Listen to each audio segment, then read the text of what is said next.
حلقتنا النهاردة عن سر السمك البلطي المشوي في البيت زي المحلات بالظبط. واهم حاجة كمان الدقة اللي هتخلي لك طعم السمك بتاعك كده طعمه فيه منتهى الجمال. عايزة كمان اوريكي ان السمك بتاعنا كده مستوي، شايفين بقى كده يا جماعة عامل ازاي، ومش قادرة اقولك والله من ريحته تجيب لاخر الشارع. هنشوي بدون دخان. بسم الله الرحمن الرحيم. اللهم صل على سيدنا محمد وعلى آله وصحبه وسلم تسليما كثيرا.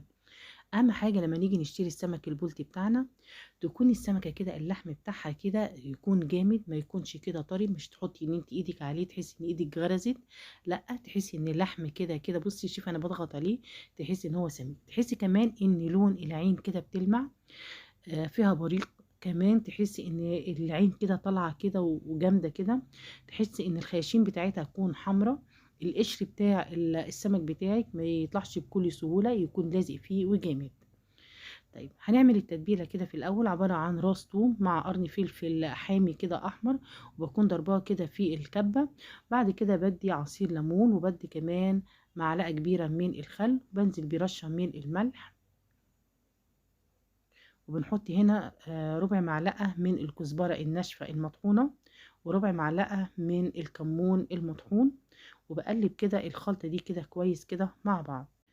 هبتدي ان انا احيق بقى السمك، والتتبيلة دي حلوة جدا، بالذات كمان لما بتبل السمك واسيبه كده لمدة نص ساعة في التتبيلة دي، ولحم السمك بيتشرب من التتبيلة دي ويديكي طعم في منتهى الجمال. خلاص انا كده بتبل اللحم كده من جوه زي ما انتم شايفين، هعمل الكميه كلها وهبتدي ان انا اغطيها واسيبها كده على جنب لمده نص ساعه.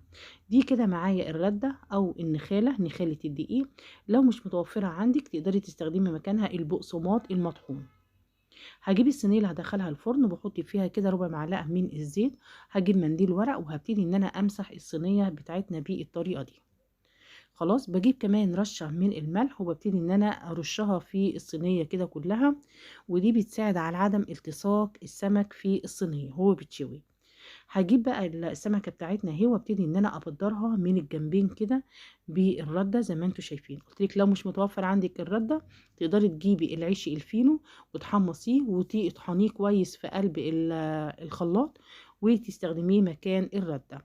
هجيب بقى الصينية وابتدي ان انا احط فيه السمكة، وهجيب سمكة تانية اهي. طب فرض ما ان السمكة عندك مثلا الجلد بتاعها ناشف، هتبلليها كده بحبة مية كده بسيط زي ما انا عملت، وتبتدي تحط عليها الردة، هتلزق على طول الردة فيها كده زي ما انتوا شايفين.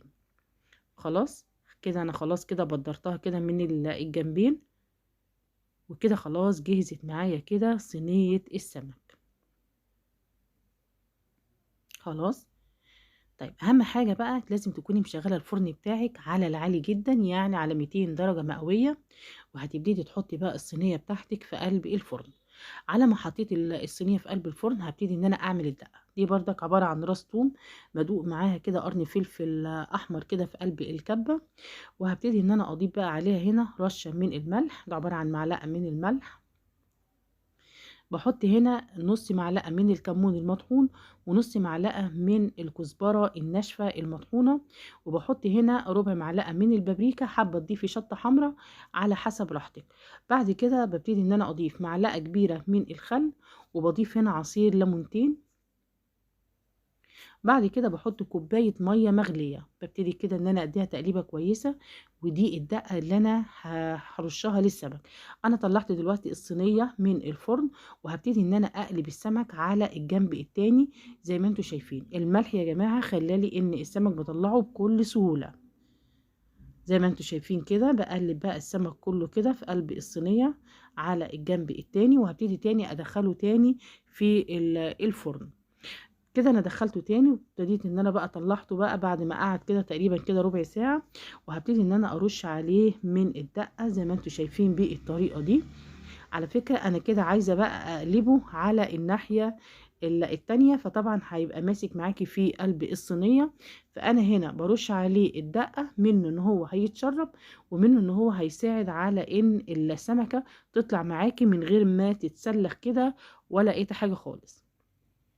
تخليكي كده معاها بالراحة كده واحدة واحدة، بس هي لحد بس ما الدقة توصل لتحت كده هتبتدي تتسلك معاكي وتخرج معاكي بكل سهولة. خلاص، ببتدي كده ان انا هقلب السمك على الجنب التاني زي ما انتم شايفين كده اهو. بص بقى، بقلب السمك اهو على الجنب التاني. الدقة هنا بتطعم لك السمك وبتديه طعم جميل جدا. خلاص، ببتدي ان انا كده هقلب بقى كده الصينية وهبتدي تاني ادخله تاني الفرن. طيب هو كده بعد ما دخلته تاني الفرن كده وخرجته، ببتدي بقى خلاص هو كده استوى. مين استوى خلاص كده، وشايفين بقى الشكل بتاعه والحمر ده. ببتدي ان انا احطه في طبق التقديم بتاعي. وده كده السمك طلع بعد ما انا طلعته من الفرن. هبتدي بقى اجيب الدقة وهبتدي ان انا ازقيه عشان يرجع تاني السمك بتاعي كده يطرى معايا وياخد بقى طعم الدقة. احلى سمك تاكليه هو السمك ده يا جماعة، السمك اللي بنعمله كده بالدقة بتاعتنا. باجيب كده بقى رشة كده من البقدونس الأخضر وابتدي إن أنا أرشه كده على السمك كده من الأجناب عشان هقدمه على سفرتي. السمك طعمه خفيف، طعمه جميل جدا. صدقيني أحلى 100,000 مرة من اللي بتجيبيه من المحلات. وأشهر المحلات بيعملوا نفس الطريقة بتاعتي دي، إن هما بيرش الدقة على السمك عشان يطعم وهو بيتشوي. دي طريقة جميلة جدا. بص، عايزة اوريكي كمان ان السمك اهو مستوي، ومش قادرة اقاوم ان انا بصراحة يعني كل حتة كده بمسكها عشان اوريكم ان هي مستوية، بس بصراحة بتعجبني وبضطر ان انا اكلها. دي كانت حلقتنا النهاردة. اتمنى يكون الفيديو عجبكم، ولو عجبكم اللايك والشير والاشتراك في القناة وتفعيل الجرس عشان يوصلكم كل جديد. والسلام عليكم ورحمة الله وبركاته.